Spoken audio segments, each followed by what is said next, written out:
Bien, buenos días. Vamos a comenzar esta clase del curso previa al parcial del viernes, que es un parcial importante, el segundo parcial,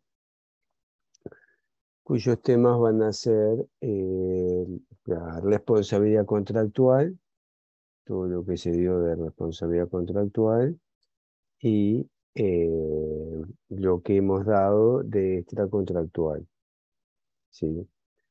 Sin perjuicio que después la doctora Suárez continúe con responsabilidad extracontractual en los aspectos que se le dicen especiales, porque son todos aquellos que vienen después a partir del 1327, es decir, por animal feroz, por por ruina de edificio, por cosa que cae de una fachada.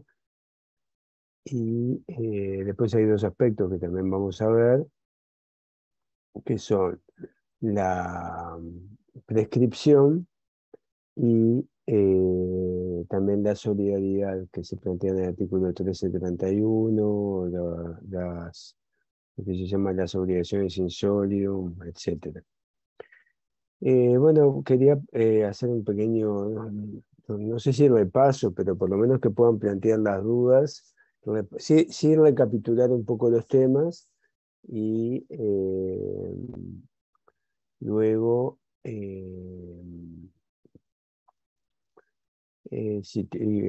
luego y concomitantemente, si tienen dudas sobre esos temas que hemos dado. Bien, eh, vamos a ver, hemos recibido muchas bajas, no todas le hemos dado respuesta, pero todas las hemos procesado. Han sido muchas, decenas, especialmente en este momento de que recibieron los resultados de obligaciones, donde muchos no la pudieron aprobar y entonces no pueden seguir en el curso. Ese es un estudiante que, bueno, si bien si quiere puede asistir, pero no puede estar en la lista.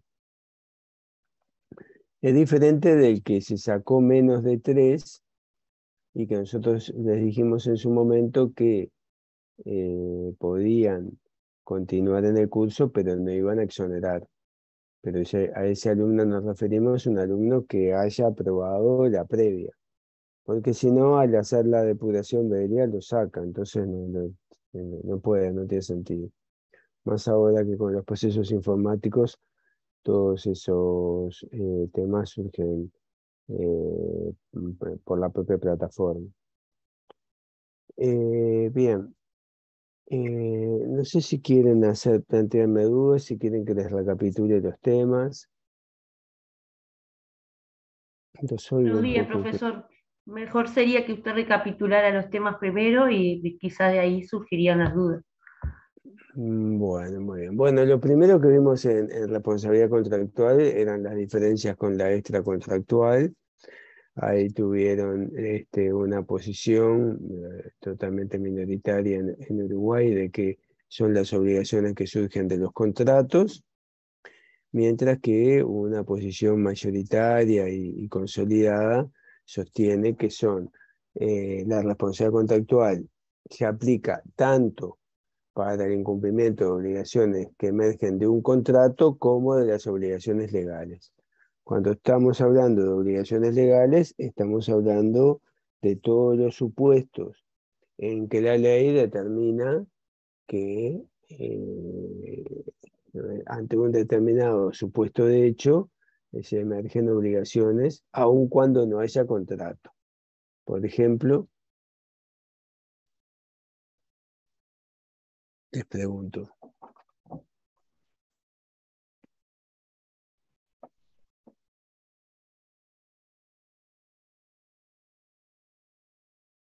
alimentos, dice Mujica. Sí, ¿qué otras?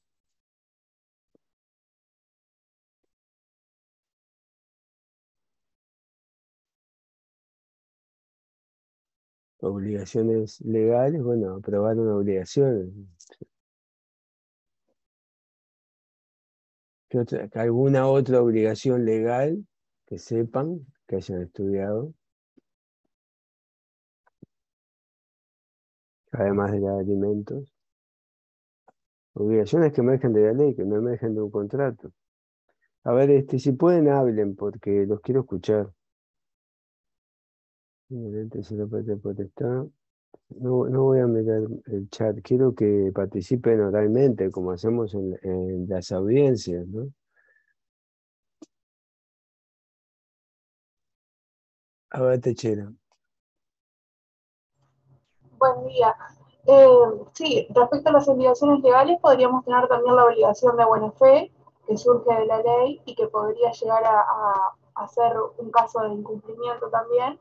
Y tenemos las cuasi contractuales, que más allá de que se pueden entender como una otra forma, o sea, tenemos las fuentes para las obligaciones son los contratos, la ley y los cuasi contratos, pero podrían incluirse dentro de las legales, porque es una previsión legal. Muy bien. Los cuasi contratos son obligaciones, por ejemplo, son obligaciones que emergen de la ley. Precisamente, la diferencia con las contractuales es que no hay contrato. Entonces, quien, por ejemplo, paga lo indebido, paga lo que no debe, tiene derecho a pedir la repetición de lo pagado, y el que recibió el pago indebido tiene la obligación de restituir lo pagado lo que ha recibido y lo pagado en forma indebida. Son obligaciones que emergen de las leyes. Ahí hablaban también de la patria potestad. Me pareció muy bien lo que dijo Techera. Si bien dice contratos, cuasi contratos, delitos, cuasi delitos y ley, en realidad las, las obligaciones, las cuasi contractuales, sí, emergen de la ley, porque sí emergen del cuasi contrato, pero del cuasi contrato porque la ley lo dice. En sí, son obligaciones que emergen de la ley. Entonces, esa sería la posición. También las que surgen de las servidumbres, por ejemplo, que se imponen sin que haya una vinculación entre las partes, por ejemplo, entre los colindantes, la obligación de contribuir a la medianera o a la lindera, que lo vieron en la materia bienes, ¿sí? Que tiene mucha vinculación con lo que es obligaciones y también con responsabilidad civil. Bien, Profe, en el tema del usufructo también, recuerdo que en habían el, algunas obligaciones para el usufructuario y otras para el nuevo propietario. claro, por supuesto, las obligaciones muy similares a la del arrendatario para el usufructuario, porque el usufructuario tiene el uso y goce de la cosa al igual que el arrendatario, y además tiene la tenencia de la cosa igual que el arrendatario, nunca tiene la posesión, porque si tuviera la posesión prescribiría, y no prescribe. La posesión continuaría en el nudo propietario. Sí. Hay un conjunto de obligaciones tanto para el usufructuante como para el usufructuario. Bien, entonces, para todos dentro de la posición que, siguiendo la doctrina italiana y siguiendo luego a Gamarra, ha predominado en nuestro país y se ha impuesto, digamos, en forma, no sé, se ha impuesto en forma internacional. Bueno, en un conjunto de países, por ejemplo, el Código Civil y Comercial argentino habla de responsabilidad obligacional e incluye ahí a todos los incumplimientos de obligaciones, pero hay otros países que, siguiendo Francia, solo hay contractual cuando hay incumplimiento de obligaciones contractuales. Y ahí tenemos Francia, Colombia, Chile. Bueno, Colombia y Chile, ese bloque es muy afrancesado y sus interpretaciones se basan fundamentalmente en las líneas de la doctrina y jurisprudencia francesa. Otros países también, me refiero a eso porque tienen el mismo código, como ya todos saben, Chile y Colombia tienen el mismo código y eso genera una comunidad jurídica muy importante porque Colombia adoptó el código de Chile, el código de Andrés Bello, como otros países, como El Salvador, en su momento Ecuador, 7 países en total. Y Narvaja lo tuvo sobre la mesa, obviamente, y es una de las referencias más importantes, la de este Código Civil de 1855, previo al nuestro, que hecho por este gran jurista venezolano Andrés Bello, pero radicado en Chile, bueno, con toda una trayectoria en ese país. Bien, eso con respecto a la responsabilidad, diferencia contractual con extracontractual. Dentro de la contractual y extracontractual existen diferencias que vimos en en la contractual. Solamente se reparan los daños previsibles, porque son los daños, solo los previsibles se consideran eh, en la estimación del precio, es decir, el riesgo de incumplimiento y los daños que ese incumplimiento puede ocasionar se consideran al momento de celebración del contrato. Por lo tanto, solamente se reparan los daños previsibles. En cambio, en la extracontractual se reparan los daños, también los daños imprevisibles. También hay diferencias en la prescripción, mientras que en las acciones personales eh, se rige el artículo 1216, donde establece que prescriben a los 10 años desde la exigibilidad de la obligación, ¿sí? Identificando en ese caso no cumplimiento con incumplimiento, porque es desde ahí que corre la prescripción, porque desde ese momento pudo promover las acciones, el acreedor puede promover las acciones desde la exigibilidad. Eso tiene relación con otra discusión, que es si el incumplimiento es desde la mora o desde el propio incumplimiento, desde que no se cumple, se hace exigible y no se cumple. Pero bueno, estoy con esas diferencias. Eh, Mientras que la prescripción en la responsabilidad extracontractual tiene un plazo de 4 años desde el hecho ilícito, que a su vez entiende que la obligación de indemnizar los daños en la extracontractual nace y es exigible desde el momento que se producen los daños. ¿Sí? También hay diferencias en cuanto a los remedios, ¿sí?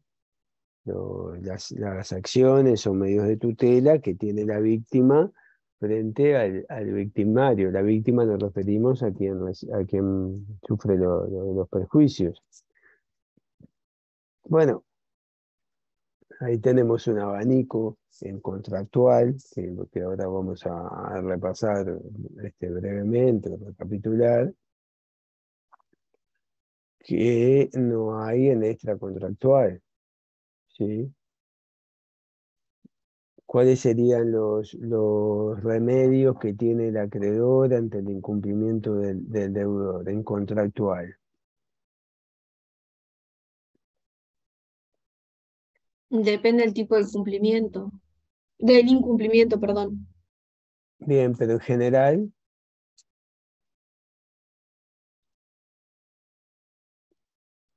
Magalí Acevedo, que levantó la mano.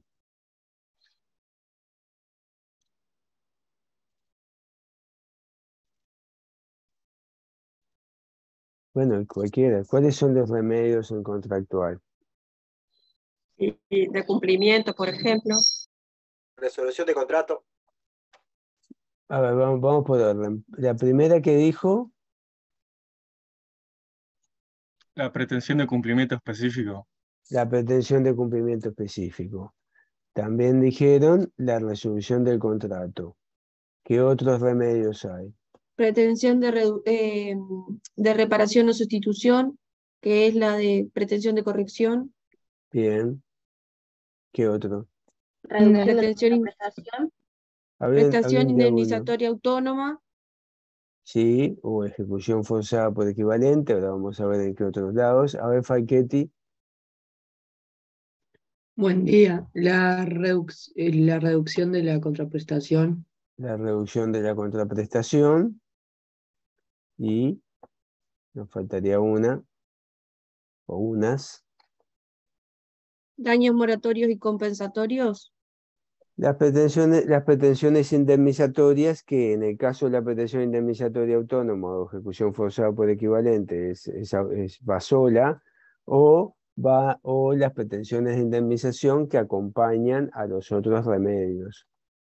Por ejemplo, pretensión de cumplimiento específico más daños moratorios. Y en la extracontractual, ¿qué acciones tiene la víctima frente al victimario o al sujeto responsable? Llamémosle, porque ya vimos con José Luis que puede haber un sujeto que no sea quien causó los daños, pero sea el que responde. A ver, Eloísa López. Tengo una duda, porque nosotros con Nicola notamos que los remedios era, el remedio básico era la obligación indemnizatoria, el derecho a respuesta y el derecho a recompensación de la sustitución anterior prevista. Pero después, por lo que usted dice, yo entiendo que sería responsabilidad por hecho propio o responsabilidad por hecho ajeno. Ahora me confundí.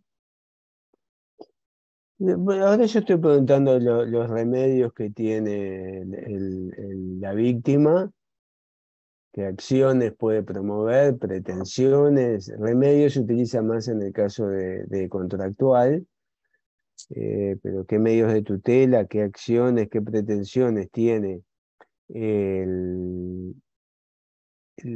padeció los daños frente al sujeto responsable, sea por hecho propio o por hecho ajeno. Usted va a reclamar a los dos o a uno de ellos, pero ¿qué?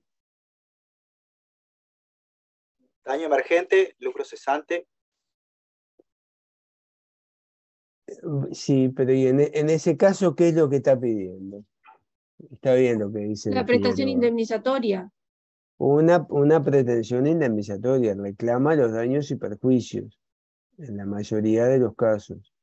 ¿Sí? Es una pretensión indemnizatoria que pide o sea, lo que surgiría para lo que surgiría para el victimario es una obligación de dar suma de dinero. La indemnización consistiría en una suma de dinero. Los remedios contractuales tengo un abanico. La indemnizatoria, constituyen un derecho a recibir una suma de dinero y una obligación del deudor que incumplidor a abonar una suma de dinero en concepto de daños y perjuicios, pero además hay otros remedios: la resolución del contrato, la ejecución específica, la reparación, la corrección, la reducción de la contraprestación. En cambio, en extracontractual, el principal remedio, el principal medio de tutela, pretensión o acción es exigir una suma de dinero en concepto de daños y perjuicios. También, como muy bien dijo el profesor Nicola, y lo tienen ahí en los materiales de estudio, hay otras formas en extracontractual que serían alternativas a la obligación de dar suma de dinero, como derecho de respuesta en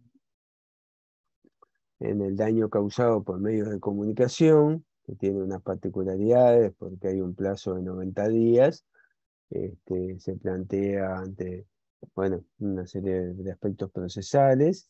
También el derecho a la recomposición, en el caso del medio ambiente, la recomposición del estado anterior, que sería como una especie de ejecución forzada específica en responsabilidad extracontractual, es bastante extraordinaria dentro de lo que es el paradigma clásico de la extracontractual, pero el artículo 4 de la ley 16.466 establece la posibilidad de pedir que quien ha dañado el medio ambiente recomponga el medio ambiente a la situación anterior.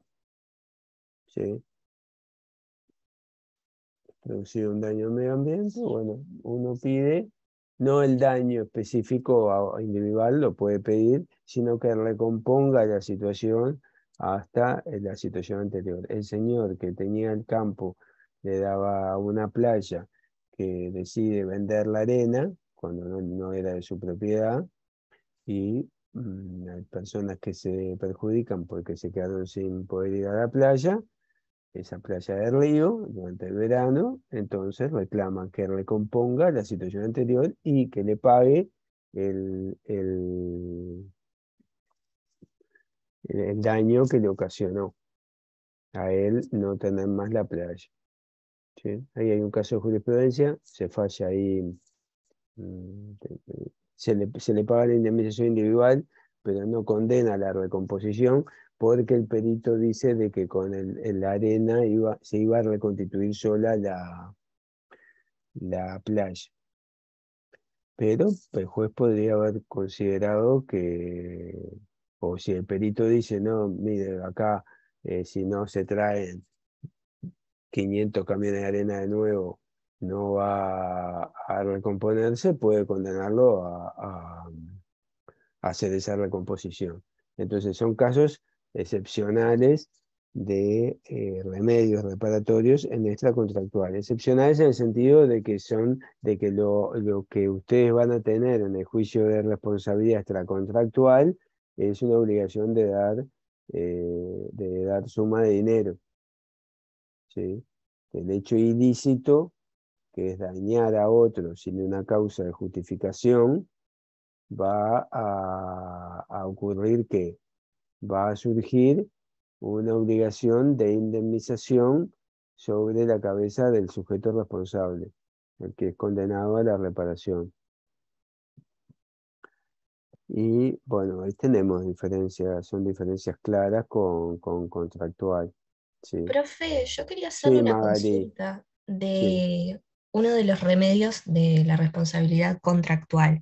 En cuanto a la resolución del contrato, o sea, yo había entendido que cuando el acreedor pide la resolución del contrato es porque claramente ya su interés no se va a ver satisfecho, aunque el cumplimiento de la prestación todavía fuese posible por parte del deudor. Entonces no me quedó muy claro después estudiando por qué también es un remedio la resolución del contrato para el incumplimiento temporal. Si se supone que lo pide y se quiere desligar del vínculo contractual porque ya no satisface su interés. Bueno, precisamente ahí Carnelli dice que cuando pide el acreedor, existiendo incumplimiento temporal, y el acreedor pide la resolución del contrato, ese incumplimiento pasa a ser definitivo, porque ya no satisface el interés del acreedor. Ah, claro, sí, cuando estaba estudiando lo Porque el mencioné. tema es que la resolución del contrato puede ser tanto para el incumplimiento temporal como para el incumplimiento definitivo. Y voy a ir ahora un poco a los tipos de incumplimiento y después a los remedios en cada uno. Pero bueno, voy contestando lo que me van planteando, así ya vamos solucionando las dudas. A ver, vamos un poco con los tipos de incumplimiento. ¿Qué tipos de incumplimiento tenemos? El temporal y el definitivo que mencionamos ¿Sí? recién. ¿Cuál sería la distinción entre esos dos tipos de incumplimiento? En el incumplimiento temporal todavía, o ¿Por sea, qué no prenden las cámaras y nos vemos un poco, ya que estamos en... hola. Em, Perfecto. en el incumplimiento temporal, lo que pasa es que, bueno, que todavía el cumplimiento es posible por parte del deudor y va a satisfacer el interés del acreedor. En cambio, en el incumplimiento definitivo puede darse que el incumplimiento o ya no sea posible o sí lo sea, pero que en realidad ya no satisfaga el interés del acreedor. Bien, muy bien. Es decir, esa sería básicamente la diferencia. O sea, el incumplimiento temporal, el cumplimiento todavía es posible. Y además de ser posible, satisface el interés del acreedor. En el incumplimiento definitivo, el cumplimiento ya no es posible. La cosa se destruyó, ahí van a tener un conjunto de supuestos en el ejercicio profesional. El- la casa que me tenía que vender se la vendió a otro. eh, la, o que tenía que hacer una promesa de compraventa de acuerdo a un boleto de reserva, pero resulta que se la enajenó a un tercero. la obligación de hacer no va a poder ser hecha porque la empresa constructora quebró o porque el constructor sufrió un accidente y que no lo va a poder solucionar. Ahí está en el límite con el caso fortuito, ¿no? Porque ahí tienen que ver cuando ese incumplimiento definitivo, esa imposibilidad de cumplimiento se da a caso fortuito o por hecho imputable al deudor. Y además, en el caso que ya no es posible el cumplimiento definitivo, los puntos se plantean cuando el cumplimiento es posible y no satisface el interés del acreedor. Entonces, en ese caso, como no le satisface el interés del acreedor, bueno, ahí va a jugar las fichas como si hubiera un incumplimiento definitivo. Por ejemplo, lo que hablábamos recién, que ahora volvemos, de la resolución del contrato. Ahí, no obstante, tengo que señalar que ha existido una postura de Gamarra. Gamarra en un principio, en el tomo 17, dice lo que mayoritariamente sostiene eh, la doctrina y la jurisprudencia. Es la posibilidad de cumplimiento y que satisfaga el interés del acreedor. Pero en un libro posterior que se llama Responsabilidad Contractual, tomo 1, que es del año 94, el tomo 17 es del año 76, dice que si hay posibilidad de cumplimiento, cumplimiento es temporal, porque siempre puede cumplir, aun cuando no le satisfaga el interés del acreedor. Es una posición que realmente ha sido minoritaria y no ha sido seguida, como otras de Gamarra, pero hay que mencionarla, como por ejemplo cuando sostiene que el objeto del contrato no existe. No lo sostuvo nadie, salvo él. Pero bueno, es una opinión de peso y alguna jurisprudencia siempre puede tomar esa doctrina, citarla y seguir por ese lado. Ahora, bien, ¿qué otro, además del definitivo y el temporal, qué otras categorías de incumplimiento? A ver, alguien que no haya intervenido, esta vez unas preguntas muy sencillas.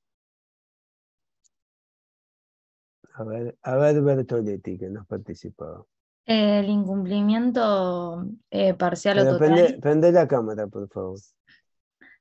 perdón, el incumplimiento total o parcial, El o el incumplimiento total o parcial, bien, es cuando se tienen que entregar, por ejemplo, una determinada cantidad de cosas, o hacer determinadas cosas, o no hacer determinados hechos, para no hablar de cosas en hacer y no hacer, y se incumple totalmente, nunca fue a hacer la obra, no entregó nada, eh, tenía la obligación de no tocar la guitarra abajo del estudio del abogado y siguió tocando, es decir, incumplió totalmente. O incumple parcialmente, entrega menos cantidad, hace parte y se va, o bueno, que no iba a tocar la guitarra durante toda la tarde, pero tocó media hora.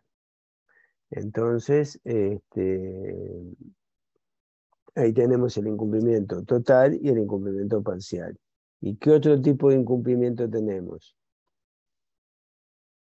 A ver, Dalila. El defectuoso o inexacto.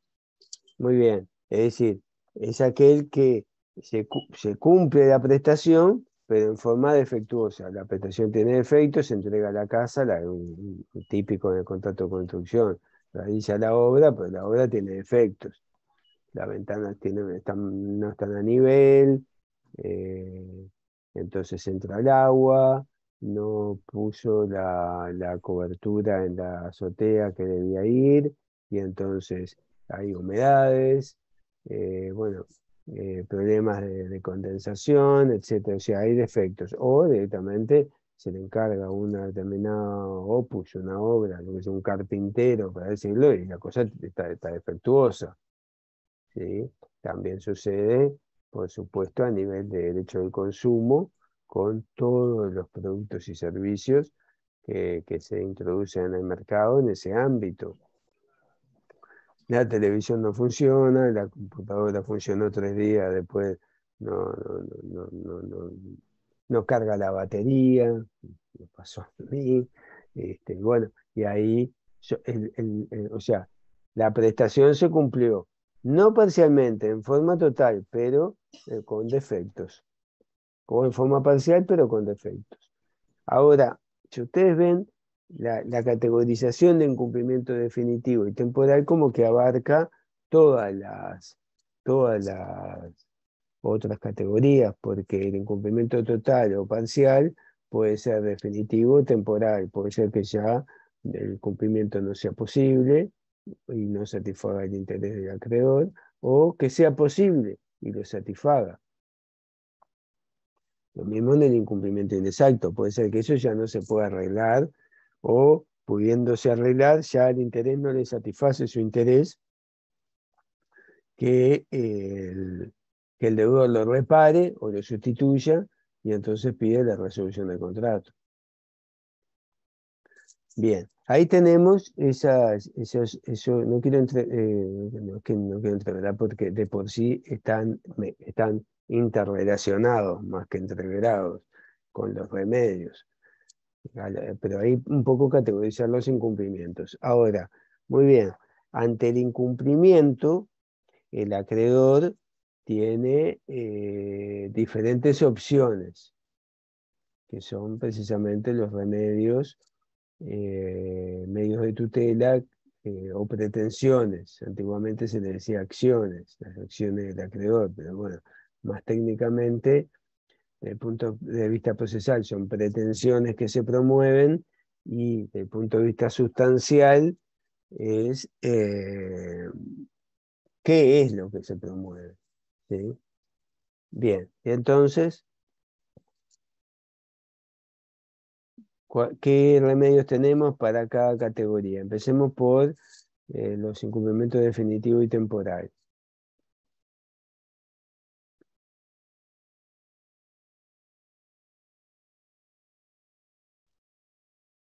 A ver, ¿alguien más que quiera participar? A ver, Agustina Cuello.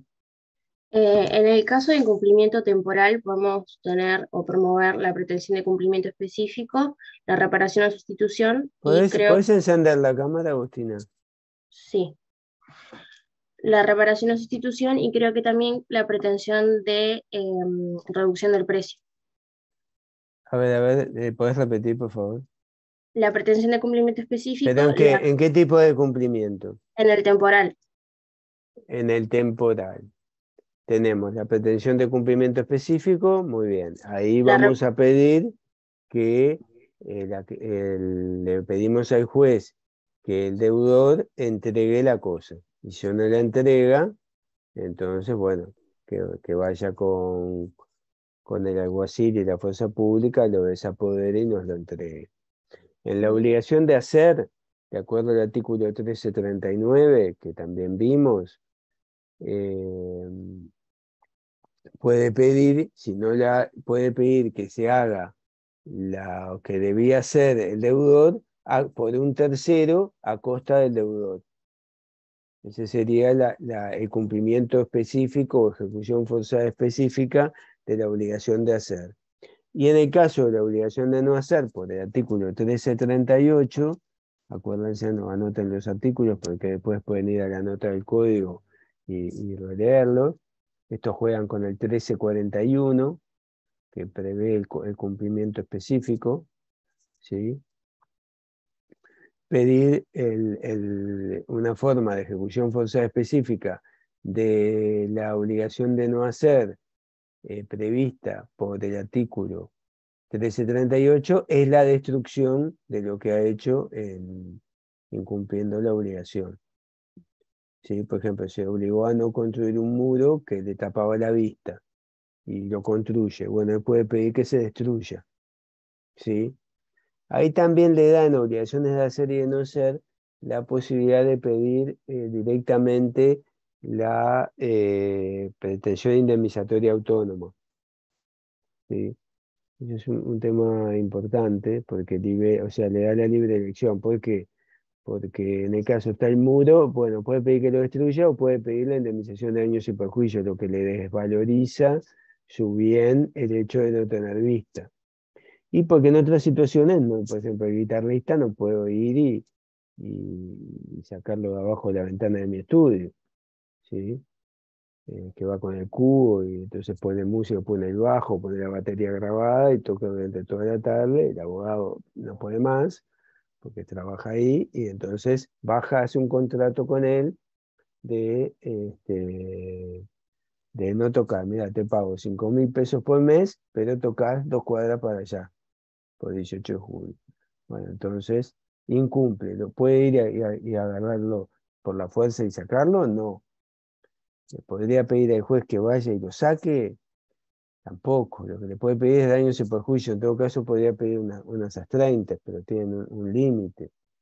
Y hay situaciones, por eso abre tanto el 1338 como el 1339 en obligaciones de hacer la libre elección para el acreedor de pedir la ejecución forzada específica o la indemnización autónoma, es decir, una suma de dinero indemnizatoria por ese incumplimiento, aunque el incumplimiento continúe. Ahora, en la ejecución forzada específica de la obligación de dar, ahí, bueno, hay posiciones que sostienen que primero tiene que ir por el cumplimiento específico y si no puede, tiene que ir a la ejecución forzada por equivalente, es decir, la pretensión indemnizatoria autónoma. Gamarra, y en eso lo compartimos y está en el tratado nuestro, sostiene que no, que tiene la libre elección, porque en definitiva ese perjudicado es el acreedor. Si no quiere pedir la ejecución forzada específica, puede pedir los daños que le ocasionó solamente la pretensión indemnizatoria autónoma. Hay otra posición que sostiene precisamente que primero tiene que pedir la ejecución forzada específica y si fracasa, entonces ahí podría recién ahí pedir la indemnización autónoma. Y le dicen, bueno, entonces que si no está conforme, que pida la resolución del contrato. ¿Por qué? Porque en el incumplimiento temporal, hoy la compañera Agustina nos dijo la otra opción que tiene ante el incumplimiento temporal, tenemos la pretensión de cumplimiento específico y ¿cuál era la otra que habías comentado? La reparación y sustitución. Bueno, la reparación y sustitución son formas de cumplimiento específico para el incumplimiento inexacto o defectuoso. Y la pretensión de reducción del precio también había dicho, creo. Vamos por partes. Las pretensiones nosotros podemos decir que las pretensiones de cumplimiento específico se dividen en dos categorías. La pretensión de cumplimiento específico, denominada ejecución forzada específica, donde voy, bueno, no me entregó el auto, el que vaya que me lo entregue, no me entregó la casa que me la entregue. O las pretensiones de reparación o sustitución. Las pretensiones de reparación o sustitución, mientras que la de ejecución forzada específica funcionan en el incumplimiento total o parcial, ¿sí?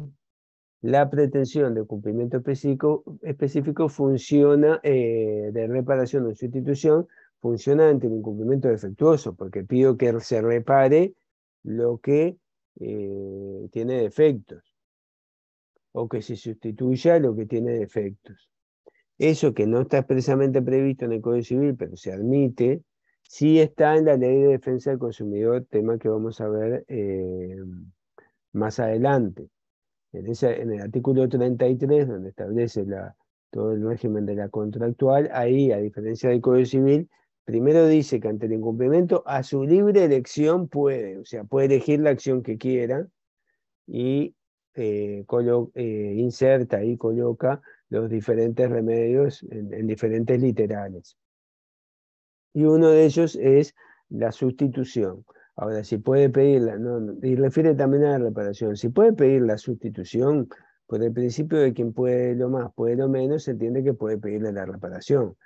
Si yo le exijo, me traen la televisión X y no funciona, entonces puedo ir con la televisión y digo, mire, le exijo la sustitución. ¿Sí? Pero también puede decirle, no, mire, nosotros tenemos un service, si no lo logran reparar, entonces se la sustituimos. Y el acreedor aceptarlo. ¿Sí?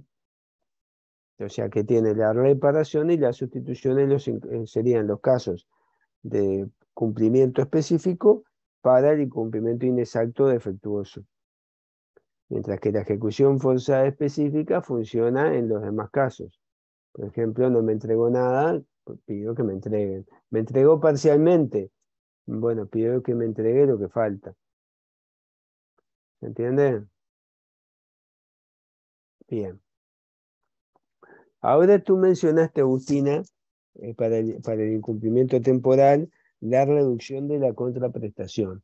Bueno, ahí en realidad, y viene bien el aporte, en realidad cuando se pide la reducción de la contraprestación, pasa algo similar, aunque el cumplimiento sea posible, pasa algo similar que la resolución del contrato. El cumplimiento es posible, pero no le pide que le entregue lo que falta, sino que dice, me tenías que entregar 100, me entregaste 80 o 60, vamos con 60, me entregaste 60, perfecto, me quedo con los 60 y te iba a pagar 100.000 por 100, te pago 60.000 por 60.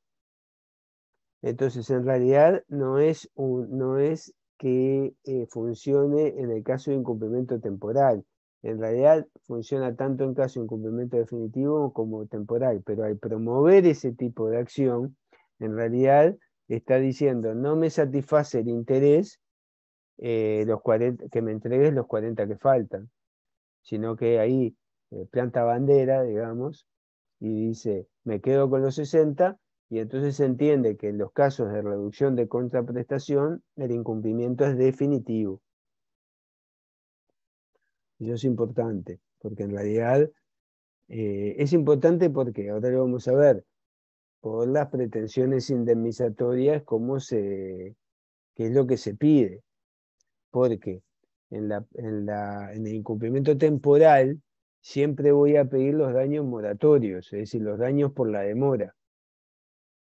Si yo pido la resolución del contrato, aunque haya incumplimiento temporal, fíjese que decimos, bueno, se transforma en incumplimiento definitivo. Al punto tal que yo no le pido los daños por la demora en entregar, porque precisamente todo lo contrario. Estoy diciendo que se extinga la obligación y que no me entregue nada. Como así yo no le pagaré el precio. Y si hubo entrega de precio, me lo deberá restituir, porque se extingue el contrato y las obligaciones se extinguen. Entonces, ¿qué daños voy a pedir? Los daños compensatorios y no moratorios. Todo lo que no sean daños por la demora son daños compensatorios. Lo que pasa es que esos daños compensatorios, de acuerdo al remedio que vaya acompañando, van a tener diferente contenido. En la reducción de la contraprestación, como no voy a pedir lo que falta, los 40 que faltan, pido los daños compensatorios, los daños que me ocasionó el incumplimiento. ¿Sí? No puede pedir el valor de los 40 que faltan, porque precisamente está optando por no recibirlos. Podrá pedir otros daños que le ocasionó ese incumplimiento. ¿Sí? Por ejemplo, no pudo cumplir con un proveedor o lo que fuera. ¿Sí? Bueno, ahí estábamos con el incumplimiento temporal. Resumiendo, puede pedir las pretensiones de cumplimiento específico, la pretensión de cumplimiento específico stricto sensu, o la que corresponde a todos los tipos de incumplimiento total o parcial, y las pretensiones de corrección, que se llaman pretensiones de corrección, que se dividen en reparación y sustitución del producto o servicio entregado, las cuales van acompañadas de la pretensión de indemnización de daños moratorios. En el incumplimiento temporal, el acreedor puede optar por dos remedios que hacen que ese incumplimiento pase a ser definitivo, porque la propia promoción de la pretensión significa una declaración del acreedor de que ya no le satisface su interés, la pretensión, la prestación debida por el deudor, que son la resolución del contrato y la reducción de la contraprestación. Ambas se admiten cuando hay incumplimiento temporal. Ya me puede entregarla. Me entregó tres autos, me tenía que entregar 10. Bueno, me da un teléfono coleccionado, hablaron 20 veces por teléfono. Sí, le voy a entregar, al final no le entrega. Bueno, ¿qué juicio voy a hacer? Yo voy a hacer resolución del contrato porque no quiero ya saber más nada con este proveedor. Fíjese que yo tengo que cambiar, tiene una flota de taxis de 30 taxis, yo pensaba ir cambiando de 10 por año. Ya tuve un problema, ya pasaron 2 años, todavía no logré cambiar. La intendencia me lo exige, etcétera, etcétera. Casos de jurisprudencia que estoy utilizando para los ejemplos. Entonces, ¿qué decide? Bueno, aunque todavía pueda cumplir, pido la resolución del contrato. Me desligo me desvinculo, que eso es lo importante, de este deudor, porque si no el contrato sigue vigente. Y puedo ir con otro proveedor que ya tiene ahí los 27 taxis que me faltan y se los compro todos a él. ¿Sí? Además me acepta mis taxis con un precio mucho mejor que el que me aceptaba el otro, todavía hago negocio, y además que me pague los daños y perjuicios que me ocasionan. Por ejemplo, multas que se le impusieron por no renovar la flota. ¿Sí? O pérdida de lucro cesante por lo que dejó de percibir porque algunos de esos coches no pudieron trabajar. Pide la resolución de contrato. Otra, le entregó 3 de los 10 y dice, reducción de la contraprestación, el cumplimiento posible, pero dice, mira, me quedo con los 3, te pago por los 3 y además pido la reducción de la contraprestación, paga por los 3 y le exige los daños compensatorios, todos los daños que le ocasiona el incumplimiento. ¿Sí? Es parecido a la resolución del contrato, pero ahí no restituye nada, se queda con los 3 que ya le entregó. Y le pide los daños que le ocasionó. Eso funciona en el incumplimiento temporal. El cumplimiento es posible, pero se transforma. Pero en realidad hay incumplimiento definitivo, porque al momento de promover el juicio, no satisface el interés del acreedor el cumplimiento tardío del deudor. Bien, entonces pasamos al incumplimiento definitivo. ¿Qué remedios, medios de tutela o acciones tiene el acreedor? A ver, ¿hay un más que participe? Somos 96 en la clase. A ver, Alexis. Buen día, profe. Buen día. La resolución de contrato y el pago por equivalente. La pretensión indemnizatoria autónoma. Perfecto. Ahí tenemos 2 grandes remedios en el caso de incumplimiento definitivo. La resolución del contrato, que funciona también como lo vimos en el incumplimiento temporal, que lo transforma en definitivo, o directamente, en este caso estamos planteando el incumplimiento definitivo. No se puede, no va a haber, ya se sabe que no va a haber cumplimiento. Llegó la fecha de que le entreguen el apartamento, que había ido pagando en cuotas antes de la construcción, va al predio y todavía no hicieron ni el pozo. ¿Sí? Un clásico. O hicieron el clásico es, hicieron la estructura de hormigón, pero no hicieron más nada. Que es lo más barato. Para vender el edificio, hacen la estructura de hormigón. Después, y tenían para eso. Bueno, entonces, ¿qué hace? Bueno, pido la resolución del contrato. El otro, más los daños compensatorios, por supuesto. Siempre la opción por los daños, en estos casos, es opcional, porque puede pedir la resolución del contrato y nada más, puede pedir la ejecución forzada específica y nada más. Generalmente le ocasiona daños y entonces los reclama. El otro remedio que comentó Alexis es la pretensión indemnizatoria autónoma o ejecución forzada por equivalente. Le pide el monto de los daños que le ocasionó. Pero ahí, a diferencia de la resolución del contrato, el acreedor tiene que cumplir con su obligación o demostrar que está pronto, dispuesto para cumplir. En la resolución del contrato, como pide la extinción del contrato, no tiene que cumplir. ¿Y eso en qué impacta? En los daños y perjuicios que puede pedir en una y otra acción. Si pide la resolución del contrato, no puede pedir el valor de la contraprestación que no recibe, porque él no paga nada por ese valor de la prestación. Por ejemplo, no le entrega el auto, no puede pedirle el valor del auto, porque él pidió la resolución del contrato. Lo que puede pedir es, al pedir la resolución del contrato, resulta que los autos subieron un 30%. Puede pedirle ese 30% de diferencia que le costó el auto, o se puede ver en inmuebles, que es más fluctuante. En inmuebles a veces tienen subas, porque también va mucho con la inversión, ¿sí? Si, por ejemplo, las tasas de interés son bajas, bueno, estamos en segundo de Facultad de Derecho, hay muchos conceptos que tienen relación con la economía en lo nuestro. Ahora, ¿qué pasó? Estados Unidos tiene inflación. Entonces, ¿cómo es la forma de bajar la inflación? Sacar el dinero del mercado. ¿Para eso qué hace? Emite bonos. El bono de Estados Unidos costaba en un momento 0, te daba interés 0,5. Tenías un bono seguro, tu dinero, porque el tema es dónde tenés el dinero. Lo tenés en un banco, el banco no lo tiene, es insolvente por naturaleza.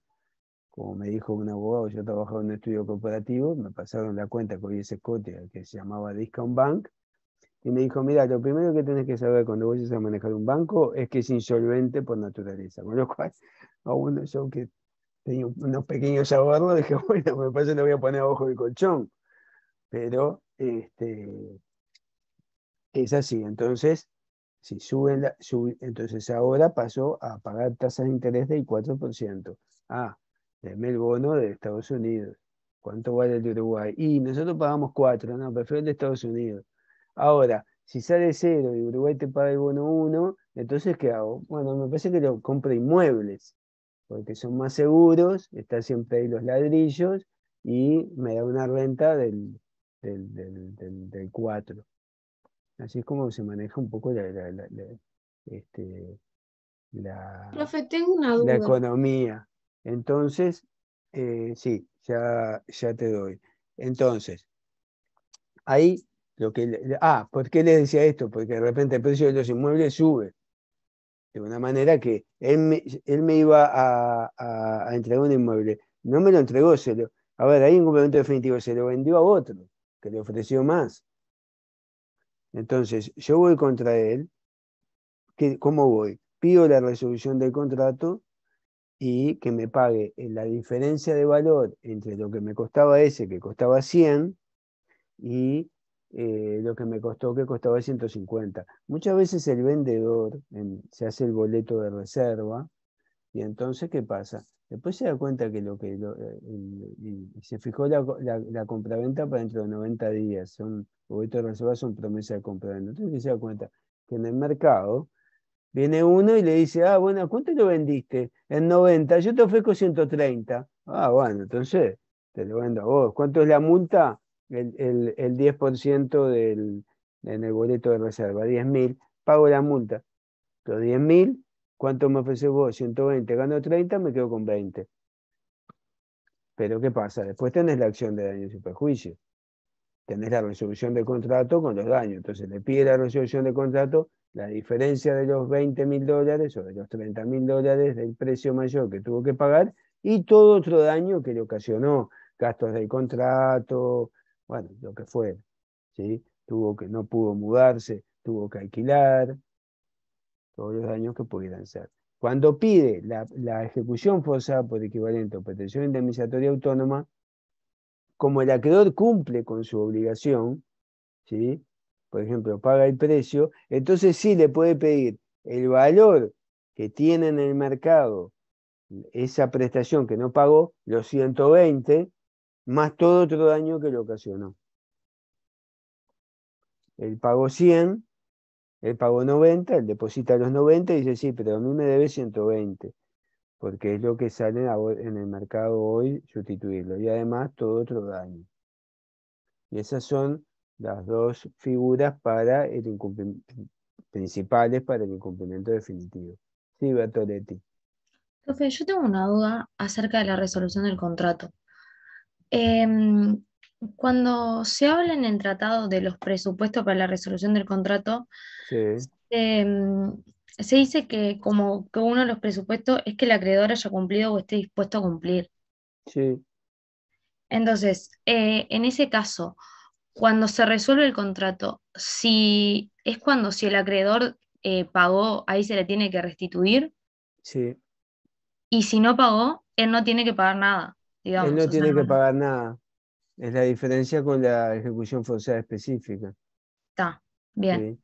Hay una posición minoritaria, que es la del profesor Carnelli, que dice que es lo mismo pedir la resolución del contrato que pedir la pretensión indemnizatoria autónoma.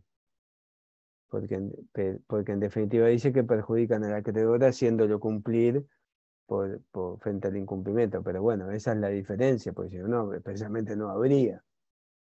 Entonces, por ejemplo, ya cumplió. ¿Qué opta? ¿Por resolver el contrato y pedir que le devuelvan o le pide todo el valor más los daños? Es una opción que van a hacer entre ustedes y el cliente. Y también valorando la solvencia, las garantías. Las garantías son muy importantes porque estamos hablando de contratos y obligaciones que quedan adeudadas. Entonces, siempre la garantía tiene que estar. Si no hay una garantía, tiene que haber una cláusula penal que funciona Mi como duda una venía garantía. Ya lo vieron con Victoria. Tiene también una función de garantía para el acreedor. Porque si no tiene ni garantía ni cláusula penal, el deudor no cumple. Vos tenés unas enormes posibilidades que no cumple. Mi duda venía Se también por ahí, insolventa y ¿dónde le cobras? O sea, sí. porque yo tenía entendido eso mismo, que en la resolución del contrato el acreedor debería de haber cumplido o estar en posesión de cumplir. Pero cuando Sí. dijo lo de la prestación indemnizatoria autónoma, no sé, me confundí y en la pretensión indemnizatoria, Ahí tiene que cumplir directamente. En cambio, en la resolución, si cumplió, pide la restitución. Y si no cumplió, le demuestra que él está. Eso se basa mientras que en la pretensión de cumplimiento específico, él tiene que haber cumplido, demostrar tan pronto para cumplir, se basa en la reciprocidad de las obligaciones, porque si no te oponen la excepción de contrato no cumplido. En la resolución de contrato se basa en el principio de buena fe, porque quien incumplió o no está en condiciones de cumplir, no puede pedirle al otro que se extinga el contrato porque incumplió. A su vez también en la reciprocidad de las obligaciones, porque en realidad lo que se quiebra es el vínculo funcional. Se dice, se quiebra el vínculo funcional entre las obligaciones. Ahora, si el que pide la resolución de contrato no podía cumplir, bueno, entonces eso es lo que se exige al acreedor, la buena fe y la posibilidad de cumplimiento. Bueno, ya que estamos en resolución de contrato y en los presupuestos, hay otros presupuestos. ¿Cuál es un gran presupuesto en la resolución del contrato? El incumplimiento de una obligación grave o sea, un El- incumplimiento grave de una obligación. Muy bien, Magalí. El incumplimiento grave en la y que la resolución del obligación sea contrato, principal. que la obligación sea principal o que sea accesoria, pero que las partes la consideren principal, como pasa también en los, en los vicios del consentimiento. ¿Se acuerdan? Cuando el error era en el 1271, el error era, inciso final, el error era sobre una obligación accesoria, pero que para las partes era fundamental. No sé, por ejemplo, compra el camión eléctrico. El otro día estaba viendo, no era un juicio, pero era un problema y le dijeron que tenía una autonomía de 300 kilómetros, pero resulta que a los 50 kilómetros se le acababa la batería. Entonces, eso que de repente es accesorio, el consumo, ahí se transformaba en principal y estaba puesto en el contrato. Uno va, compra el auto, no sé, compra cualquier auto, un Renault X. Entonces va, lo compra y uno pregunta, se informa por Google cuánto consume, no es lo principal, pero puede llegar a ser lo principal en algunos casos. Por ejemplo, bueno, todo lo que es transporte, sí, si va a hacer viaje de Montevideo a San Pablo, le interesa cuánto consume. Entonces, en ese caso, esa obligación, esos aspectos accesorios pueden ser principales. La obligación tiene que ser principal o accesorio que tenga un grado de principal, en definitiva son principales, y además debe ser grave, es decir, debe ser un incumplimiento esencial, que se incumple aquello que el acreedor espera que va a obtener del contrato. ¿Por qué? Porque es el remedio más fuerte, aniquila el contrato, lo extingue, va en contra del principio de conservación del contrato. No puede ser cualquier incumplimiento que le permita la resolución del contrato porque tiene otros remedios que conservan el contrato, lo ejecutan, que es lo que el sistema económico y el sistema jurídico quieren, porque así hay intercambio de bienes y servicios y la economía funciona. ¿Sí? Está muy ligado lo que hacemos nosotros con la economía. Cuando hubo la crisis del 2002 que se cortó la cadena de pago, bueno, ahí lo que hay es unos sucesivos incumplimientos de contrato. ¿Sí? No podía pagar el colegio de los hijos porque no le pagaban el sueldo. O porque el proveedor, porque en su negocio no obtenía beneficios, porque el proveedor no cumplía, porque a su vez el importador no traía los productos. O sea, el contrato como cadena, eslabón fundamental del sistema económico. Por eso todo esto es tan importante, porque a nivel micro, el incumplimiento, sea una persona física o sea un comerciante, bueno, van a tener, esto ya el comercial no lo van a dar, pero se aplica plenamente, a la empresa hay un proveedor que incumple y tiene un supermercado, el proveedor no cumple con traerle, bueno, un conjunto de alimentos de variado tipo que importan desde Argentina. Desde café, galletitas, pan, bueno, yerba, lo que fuera. Y no se lo trae, entonces no puede vender. Entonces la gente se va a comprar a la competencia que queda a media cuadra. Entonces el incumplimiento del contrato genera una afectación al programa económico de la persona y de la persona física también. Yo incumple, no me entrega la casa para que yo estuve pagando, bueno, hay un problema económico importante para esa persona, todo su programa, incluso en el caso de la persona física, su programa de vida puede cambiar. ¿Sí? Bien. Entonces, esos presupuestos son muy importantes para la resolución del contrato. Bien. Con respecto a los daños, ya nos hemos referido, tenemos los daños moratorios la pretensión indemnizatoria son para los remedios que se presentan ante el incumplimiento temporal, siempre daños moratorios. Lo que demoró en entregarme, en hacerlo, en no hacerlo, lo que demoró en repararlo o en sustituirlo. Y en los demás casos son daños compensatorios, por exclusión de los moratorios. ¿Sí? Si pide la resolución del contrato, va a poder pedir el mayor valor de lo que se denomina la operación de reemplazo y los gastos del contrato y otros daños. Ahí hay algunos elementos más específicos, tal vez sean más para el posgrado, pero, por ejemplo, no le puede reclamar la pretensión, como dijimos. Si yo pido la rescisión del contrato de arrendamiento, no le puedo reclamar todos los arrendamientos que me iba a pagar, porque no le voy a dar el uso y goce en ese periodo. Esos son los contratos de ejecución continuada. Y sobre todo voy a poder pedir el lucro cesante hasta el momento de la resolución del contrato. Lo que me perdí de ganar hasta la resolución del contrato. No puedo pedir el lucro cesante que me iba a generar durante la vida útil del taxi, por ejemplo. Porque yo opté por la resolución del contrato, por extinguir el contrato. Hasta el punto que, en el derecho moderno se comenzó a reparar la resolución del contrato, pero se consideraba durante el derecho romano, la Edad Media, incluso el Código Civil alemán hasta el 2002 y otros códigos de línea germánica, que la reparación de la resolución del contrato es la restitución y los gastos del contrato.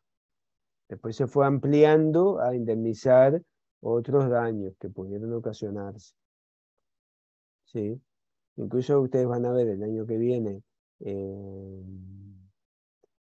en compraventa que ante vicios ocultos que no permitan el funcionamiento normal de la cosa comprada, puede pedir la resolución del contrato más los gastos, pero no le da daños y perjuicios. Sí, sí, es un resabio de eso. Es un resabio. En el 1431, Narvaja pone expresamente resolución de contrato y daños y perjuicios. Artículo 1431. El acreedor puede pedir el cumplimiento coactivo, si es posible, o la resolución de contrato con daños y perjuicios. Lo cual no era necesario, porque lo dice el 1342, el incumplimiento de las obligaciones genera la obligación de indemnizar daños y perjuicios, pero lo pone por eso, porque vienen siglos donde la resolución no admitía indemnización. Y con eso se lo saca encima sin perjuicio, que toma prácticamente el mismo texto del Código chileno, ¿no? Bueno, pero sigue esa línea. Bien. Luego vimos el tema con Victoria de la cláusula penal, ¿sí? La cláusula penal, es decir, una suma de dinero que se establece como que se prevé para el caso de incumplimiento, tiene en principio una función indemnizatoria, por lo tanto no se pueden pedir la pena más los daños y perjuicios a menos que esté pactado en forma expresa. Y si está pactado en forma expresa, la cláusula penal pasa a tener una función punitoria, porque si se indemnizan los daños y perjuicios, por un lado, y se paga la pena, entonces la pena tiene una función punitoria. ¿Cuándo se da? Cuando se acumulan en el contrato la pena más los daños y perjuicios. Mucha atención cuando le presenten el contrato que diga pena más los daños. Él le dice, no, mire, nosotros aceptamos la pena sin los daños. No admitan todo lo que les planteen adelante de un contrato. ¿Sí? Bueno, por supuesto, eso son negociaciones. Ya, bueno, entonces no contrato nada a tu cliente. Si lo quiere igual, le advertís, mire que si no cumple va a tener una grave sanción, le van a reclamar los daños y perjuicios más esa multa que está ahí. Y tiene también una función de garantía, ¿sí? Porque opera igual aunque el incumplimiento sea por caso fortuito, en la posición ampliamente mayoritaria. En la posición del profesor Carneri, que dice que el 369 refiere a las justas causas y que podría operar en el caso de culpa solamente. Identifica justas causas con culpa, pero bueno, le estoy dando las posiciones más consolidadas. Pueden ver en el tratado algunas otras posiciones en los diferentes ámbitos, ¿no? Ahora, la pena se divide la pena puede ser para el incumplimiento temporal o para el incumplimiento definitivo. Cuando se pacta la pena por retardo, se establece una multa por unidad de tiempo de atraso, porque es para el incumplimiento temporal. Entonces puede establecer $1.000 por día, $1.000 por semana, $1.000 por mes, $10.000, lo que fuera, o pesos, ¿sí? Entonces, esa pena es por retardo. Cuando se pacta la pena por incumplimiento definitivo, es un monto único. Y ahí se dan grandes problemas, porque generalmente los escribanos muchas veces ponen, o hay modelos donde se pone, para el caso de incumplimiento de las obligaciones, se establecen $100.000 de multa, porque además las sumas de la pena realmente son muy elevadas para coaccionar al deudor a cumplir. Sí, eso es una presión para que cumpla. Y entonces, ¿pero qué pasa? Esa sirve solo para el incumplimiento definitivo. Yo he tenido casos donde me dicen, bueno, ejecución forzada específica más la pena. Y entonces esta vez yo me digo, mire, acá tienen lo que me estaba reclamando con los daños, y no me reclama daños moratorios porque reclama la pena, pero la pena no opera porque esta pena está pactada por el incumplimiento definitivo, porque es por un monto único. Si hubiera pactado la pena por retarlo, tendría que haber sido por unidad de tiempo de atraso. Y bueno, y entonces, en definitiva, no cobró la pena. Esto es algo que ver cómo se hace la cláusula penal. Siempre hagan una cláusula penal para el incumplimiento temporal y otra cláusula penal para el incumplimiento definitivo y ahí quedan cubiertos. ¿Sí? Es una buena observación siempre del abogado a lo que hace el escribano, no todos, y el abogado también, porque muchas veces se siguen modelos de contrato. Bien. Bueno, la diferencia con la liquidación anticipada de daños y perjuicios, mientras que en la pena no hay que probar nada, en la liquidación de daños y perjuicios las partes dicen, bueno, si hay incumplimiento, vamos a pactar qué daño, porque yo no me quiero fundir si hay un incumplimiento. Perfecto. Como daños y perjuicios pactamos $30.000 el incumplimiento de la obligación principal de nosotros, de la obligación de hacer. Y el incumplimiento de la obligación de dar suma de dinero, ahí se establece por intereses generalmente, interés moratorio. Pueden pactar un monto también, determinado y fijo. Pero ¿qué pasa? Ahí tienen, si son obligaciones, en la obligación de dar suma de dinero, para cobrar los intereses no hay que probar nada, 1348. Eso del curso de obligaciones, muy importante. Pero si fuera otro tipo de obligaciones, hay que probar los daños, aun cuando se pactó el monto en la liquidación anticipada de daños y perjuicios. ¿Sí? Bueno, y ahí nos quedó un poquito para extracontractual. Pero bueno, vamos un poquito hasta más de las 20, porque es importante. Responsabilidad por... Ahí tienen la responsabilidad por hecho propio. Por hecho, o sea, tienen en el artículo 1319 una regla general de la responsabilidad por hecho propio. Es decir, que un sujeto tiene un accidente, atropella a una persona y va en su auto y incumple el deber genérico de no dañar. Hay una diferencia en la antijudicial en extracontractual y contractual, mientras que en contractual es una obligación que frente a uno o algunos, en la extracontractual viola el deber genérico de no dañar, que es un deber que tenemos frente a todas las personas que viven en sociedad, y todos tenemos el derecho frente a todos de que no nos dañen.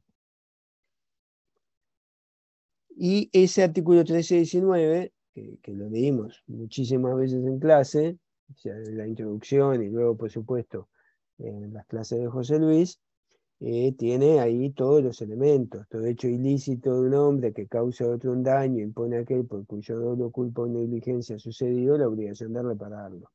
El hecho ilícito, la antijuridicidad, el daño que causa la causalidad, daño, causalidad, hecho ilícito, factor de atribución, dolo, culpa o negligencia. Establece como factor de atribución en la regla general la culpa o el dolo. Pero ¿qué es lo que sucede? Que esa regla general, hay tantas reglas especiales que queda en minoría. Queda en minoría principalmente por la regla del artículo 1324 del Código Civil, que establece responsabilidad por hecho propio en dos grandes supuestos. La responsabilidad por hecho propio, por hecho de las cosas, Y entonces, ¿qué pasa? Que la gran mayoría de los daños son ocasionados con cosas, con autos, con camiones, con armas, con palos, con el taladro, ¿sí? Con fluidos, contaminantes, con fumigación, con vacuna en mal estado, con cosas, ¿sí? Puede ser que hayan otro tipo de daños, sí, pero ya ahí ya lo reducen muchísimo. Y ahí bueno, quien responde se entiende que es el guardián. Si bien el 1324 no refiere al guardián, sí lo vamos a ver con Victoria, otras situaciones sí, como en el animal, que refiere al guardián, pero el guardián sería el que tiene el control de la cosa, ¿sí? El control material de la cosa. Eso ha ido variando porque dice que quien la tiene a su cuidado se sirve de ella. Y entonces hay una posición tradicional que entiende que en ese caso hay una presunción de culpa contra el guardián de la cosa. Porque en el inciso final del 1324 se establece una presunción de culpa. Si causa el daño con una cosa, sí, bueno, que se tenga que retirar. Yo voy a seguir un poquito más a ver si podemos repasar un poquito más. Estaba en la presunción, dice, no responde si prueba que actuó con toda la diligencia del buen padre de familia para prevenir los daños. Entonces va a tener que probar, si causó con una cosa, que actuó con toda la diligencia de un hombre medio para prevenir el daño, ¿sí? Sin perjuicio que en las leyes de tránsito establecen muy agravado esa prevención, hasta en la duda abstenerse, ¿sí? Si hay niños jugando, si hay una persona cruzando por la mitad, si tiene que estar atento, tiene que ir a la velocidad adecuada para poder ir observando todo, y en la duda tiene que frenar. Porque en sí la circulación es riesgosa, ¿sí? Un elemento de daños. Muy bien. Otra posición sostiene, a la cual nosotros nos adherimos al principio, que es que cuando se sirve de la cosa y obtiene un beneficio, entonces hay un riesgo, provecho, genera un riesgo con la cosa, y si se beneficia de eso, entonces él tiene que responder por los daños en forma objetiva y trasladar esa contingencia de posibilidad de cometer daños al precio. Esa posición es sostenida por otros profesores y en su momento por discordias en la Suprema Corte de Justicia, porque si se sirve de ella, entonces no puede ser que solamente responda quien tiene el control material de la cosa, ¿sí? Pasa, por ejemplo, con me arrenda el auto. Bueno, tiene responsabilidad el que lo arrendó, y la arrendadora, que además es la solvente, ¿sí? La arrendadora se sirvió de la cosa, obtiene un beneficio. Y el 1324, inciso primero, dice el que se sirve de la cosa. Bien. ¿Cuál posición tiene mayor recepción en la jurisprudencia? La de presunción de culpa. Pero, por ejemplo, la autora una de los que sigue esa posición es ministra del Tribunal de Apelaciones de primer turno. ¿Sí? No es una posición totalmente que le vayan a decir que no vaya a tener ninguna posibilidad. En ese caso siempre ustedes pueden plantear las posiciones en subsidio, ¿sí? Ayer lo veíamos en el taller de obligaciones y contratos, que nosotros hacíamos un grupo, los actores, con el caso, otro la defensa, y los actores por ir con solo un argumento quedaban desprotegidos frente al único argumento en defensa que tenían los otros. Acá pueden ir, mire, yo sostengo que es responsabilidad objetiva porque se sirve la cosa, pero en subsidio, si usted sostuviera, señor juez, que hay una presunción de culpa, tampoco actuó con toda la diligencia para prevenir el daño. Siempre pueden ir planteando, eso es un consejo como abogado litigante, ¿no? Que les doy. Siempre la acción en subsidio, no dejar nada que no se pueda, que le pueden decir, no, por esta posición yo no la compraba. Bueno, está, pero si no es esta posición, por esta posición también responde. Bien, el otro caso de responsabilidad por hecho propio es por los menores, es la responsabilidad de los que indica el artículo 1324 por inimputables. En el 1324 se establece que hay responsabilidad por hecho ajeno y establece que responden los padres por los hechos de los hijos, los tutores por los menores, directores de colegio, maestros artesanos por los alumnos y aprendices, y el empleador por el empleado. Si son mayores de 10 años y son imputables por el artículo 1320, entonces, por ejemplo, tiene 12 años, le clavó un compás en el ojo a un compañero en la escuela, bueno, él sabe lo que hace, ya a los 12 años saben que eso ocasionar un daño. El Código Civil dice que son capaces de responsabilidad civil, responde él. En garantía responden los padres, se responde por las personas que se tienen a cuidado o en una relación de trabajo, por ejemplo. Entonces, si son menores de 10 años, como son inimputables, esos sujetos responden por hecho propio, por no haber prevenido los daños, y funciona la presunción de culpa del inciso final. Ahora, y ahí es el segundo caso de responsabilidad por hecho propio del artículo 1324, el hecho de las cosas y por hecho de los inimputables. El curador siempre responde por hecho propio, porque el demente en sí es inimputable, de acuerdo al 1320. Otro problema se plantea ahora que muchos sostienen que la curatela quedó derogada, ¿no?, por la convención. Eso lo habrán visto en persona. Aquello que la persona entraba en una muerte civil porque se le declaraba incapaz, ya ninguno de los dos tribunales de apelaciones de familia lo sostiene. Bueno, también lo vieron en obligaciones, ¿no?, por lo menos los alumnos nuestros, y lo van a ver de nuevo en familia y sucesiones. No dejen pasar eso, si tienen dudas, de preguntarlo en esas materias, ¿no? Pero bien, luego, la responsabilidad por hecho ajeno. En el artículo 1324, que es lo que no, hay una regla general.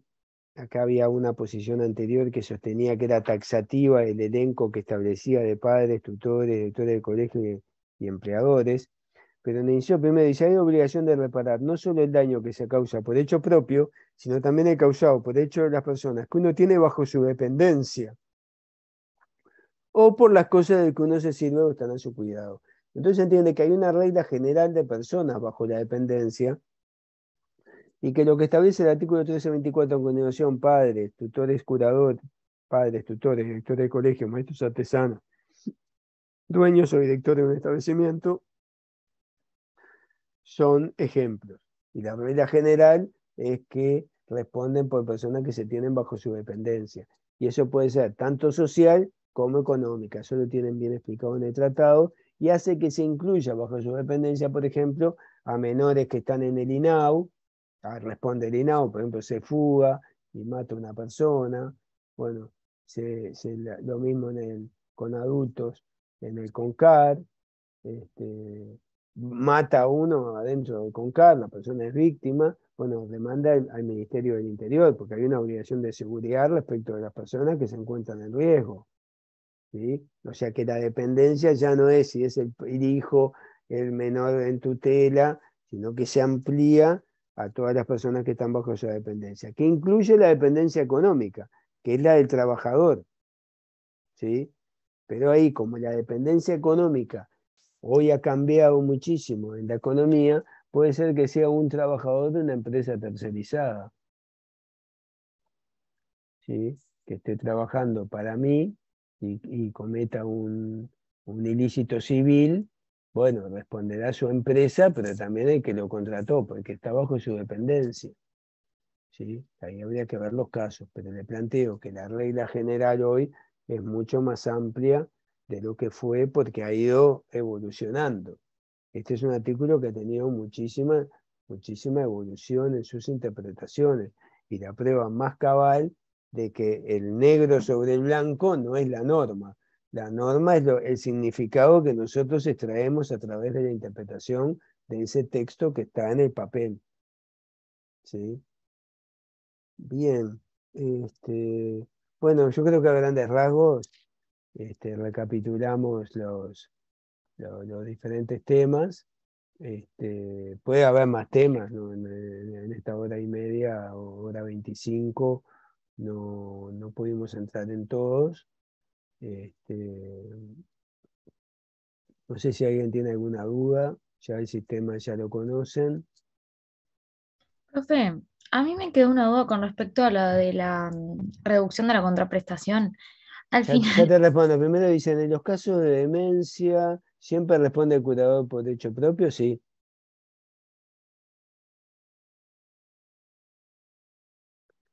Bueno,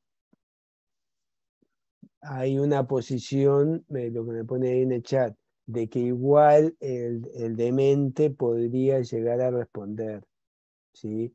Esa es otra interpretación evolutiva y se dio en un caso donde el incapaz era solvente, porque había heredado una fortuna, era titular de un gran patrimonio, mientras que el curador no tenía nada, lo había designado el juez de familia.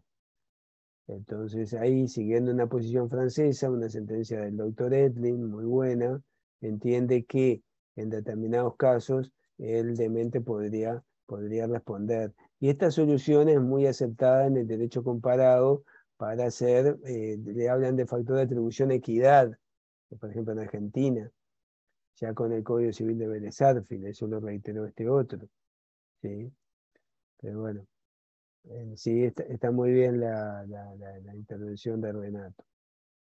Sí, Bertoletti, con la reducción de la contraprestación, y con esto cerramos.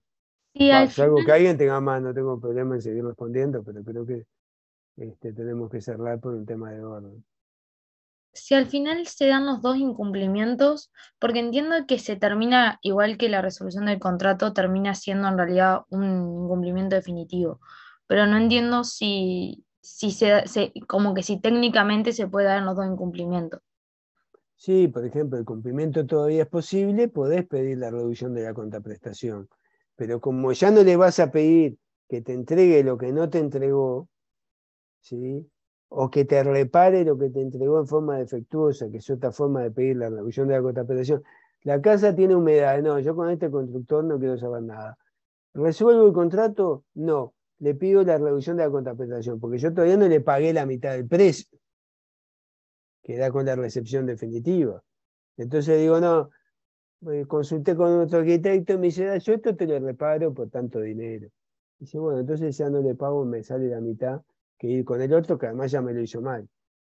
Entonces, la reducción de la contraprestación puede ser tanto que haya incumplimiento temporal y pasa a haber incumplimiento definitivo, porque ya no vas a pedir que el otro cumpla, o si realmente hay incumplimiento definitivo, bueno, ahí ni hablar, siempre se puede pedir. Ah, No sé si perfecto, te gracias. quedó claro. Bien. Bueno, muchachos, entonces nos vemos, nos vemos. El viernes, nos vemos el lunes, pero el viernes tenemos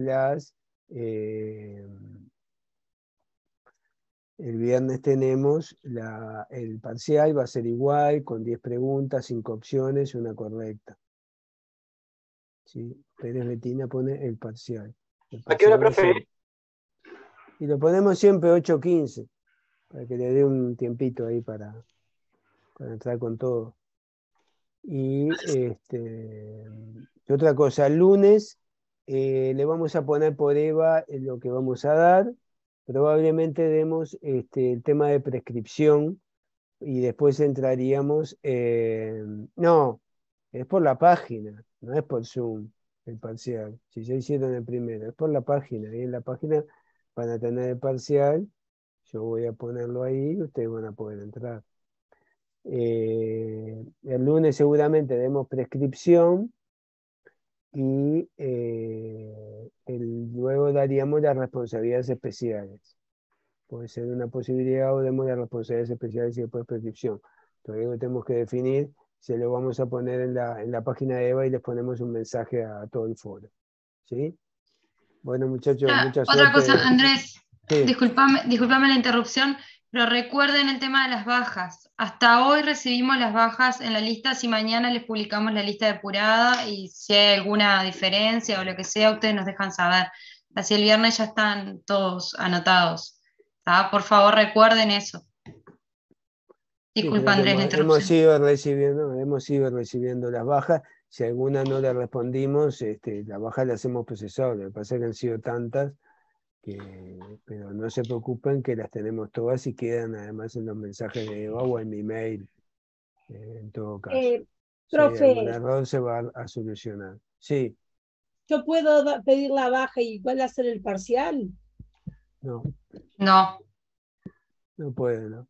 No. Tienen que hacer el parcial los que pueden aprobaron seguir es obligación. asistiendo a clases si quieren, no hay Ya. ningún problema, por el contrario, pero por un tema de orden y de funcionamiento, si tienen la previa no pueden hacer el segundo parcial. Bueno, muchachos, ahora sí. Otra cosa, hay alguien de apellido Landa que nos mandó una baja, que agradezco si se puede comunicar o con el profesor o conmigo y nos pone además del nombre la cédula, porque no nos está coincidiendo la persona que nos escribe con la que tenemos registrada en la lista, así que por favor si nos puede mandar cédula o algún dato ampliatorio, agradezco. Hola, profe, yo soy Landa, pero yo al menos no pedí la baja. No, era Capaz que Alejo son Landa. Alejo Landa. Se llamaba, Alejo Landa. No me asusté. No. Por eso, porque había otro Landa, pero no era Alejo Landa, evidentemente. Está. Gracias. Bueno, Bárbaro. ahora sí, si no hay otra cosa, Victoria. No, perdón. No, por favor. Bueno, muchachos, eso sí, ahora sí. Mucha suerte en el parcial y cualquier duda Gracias. nos estamos comunicando. Gracias, Gracias, profe. profe.